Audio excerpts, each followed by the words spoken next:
ஈஸியா, டேஸ்டியா ஒரு சிக்கன் பிரியாணி பண்ணலாமா? ஒரு பாத்திரத்துல கொஞ்சமா ஆயிலும், நெய்யும் சேர்த்துருக்கேன். ஸ்பைசஸ் சேர்த்துக்கோங்க. 3 பல்லாரி, 2 பச்சை மிளகாய் கட் பண்ணி சேர்த்துருக்கேன்.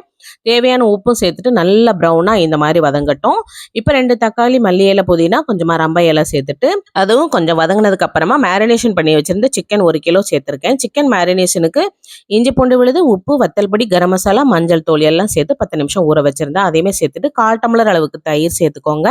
இஞ்சி பூண்டு விழுது தேவைன்னா சேர்த்துக்கோங்க. ஹோம்மேட் மசாலா நல்லா வறுத்தரைச்சி வச்சுக்கோங்க. இப்போ சிக்கன் நல்லா கொஞ்சமா வெந்ததுக்கு அப்புறமா 2 டம்ளர் அளவுக்கு நான் பாஸ்மதி ரைஸை ஆல்ரெடி ஊற வச்சிருக்கேன். அதுக்கு 4 டம்ளர் அளவுக்கு தண்ணி சேர்த்துருக்கேன்.